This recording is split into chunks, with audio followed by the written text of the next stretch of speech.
Chapter 62. What was sealed? The heartbeat faded, but the echo of it stayed behind, not in sound, but in pressure. The chamber was still again, but the air had changed, heavier, denser.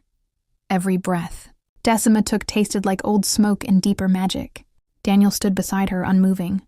His eyes were fixed on the cracked spire. "It knows us," he said quietly. "It knows me," she corrected. The glow inside the obsidian hadn't gone out. It had settled. Low but watching, waiting, Myla's voice rang out from behind them. "What did you do?" They turned. She stood just at the bottom of the stairs, hand near her blade, face pale. "I told you to stay behind," Daniel said. "I did," she replied, until the stone walls upstairs started humming and the ceiling shifted. Her eyes darted to the spire. "What is that thing?" "We don't know," Decima said, and took a step away from it. "But it's not dead." Myla's fingers twitched. She didn't draw her weapon, but her stance was tight. "This is why the council tracks bonded pairs. This kind of power doesn't settle. It spreads." Daniel's voice came low. "So what, you're here to stop it?" "No, I'm here to make sure no one else dies because of it." The tension between them pulled tight, but Decima didn't focus on the argument. Her eyes were on the floor. A section of the chamber, stone, seamless, and silent, was beginning to glow. Lines of orange light threaded outward from the base of the spire, forming a ring, then a series of broken circles like scales or flames, and then a carving appeared. Not etched, not drawn, but summoned. A new shape burned into the stone beneath their feet, and Decima knew it wasn't just for show. It was a key. Not for a door, for something deeper, something still locked below them. The carved key on the floor pulsed with steady light, each flicker matching Decima's heartbeat. Daniel took a step closer, watching her carefully. "It's waiting for you again." "I know." She knelt beside the glowing pattern. The design wasn't random. It moved. The lines slid and curved as if alive, curling toward her hand the moment she reached out. She didn't touch it. Not yet. "This feels different," she said quietly. "Because it is," Daniel replied. "Whatever we did before, that was just the door. This is what was kept behind it." Myla hovered by the wall, still watching from a distance. "You need to stop. You don't know what it's tied to."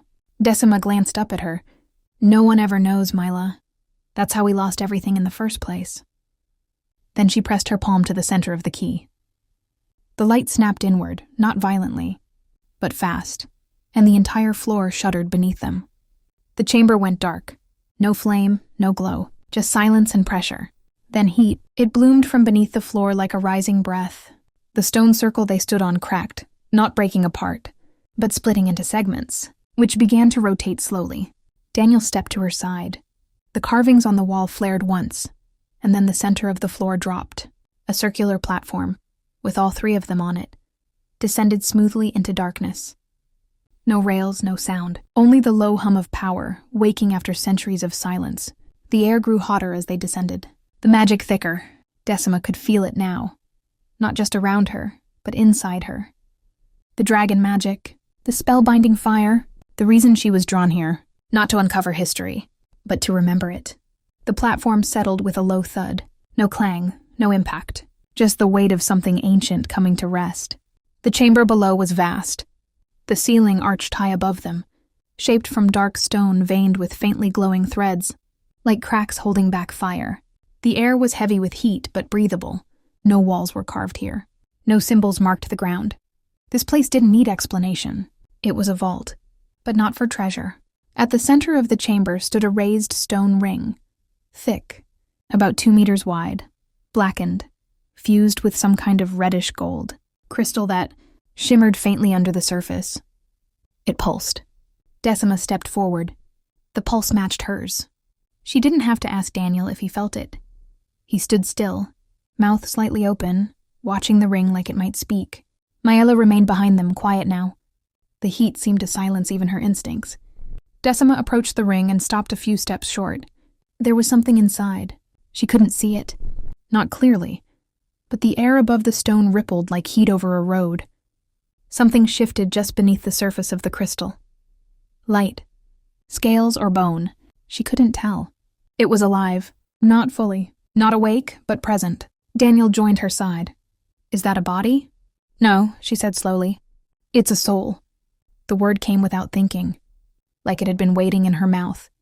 And the moment she said it, the crystal cracked. Not a shatter, not damage, an opening. Thin lines of light split across, the surface like fire bleeding through the shell of something waiting to be born. The cracks in the crystal widened. Thin threads of fire traced along the surface of the vault ring, glowing brighter with every breath Decima took. The room vibrated with energy, not chaotic but purposeful, like something waiting for a final command. Daniel placed a hand lightly on her shoulder. You don't have to do this. But he didn't mean it. They both knew she did. Decima stepped forward until she stood directly over the center of the ring. The heat pressed against her chest, not burning her, recognizing her, like it had been waiting specifically for her fire. Beneath the surface, the shape shifted again. Something coiled. Something enormous. She couldn't see wings or claws, but she didn't need to. The soul beneath the crystal didn't move like a creature. It moved like a force, a memory made of flame. Can it feel us? She asked without looking away. Daniel nodded. It knows you're here. Myla's voice finally came, faint and tense. Decima, what happens if you wake it? Decima lowered her hand toward the center of the ring. I think the world changes. Her fingers met the crystal.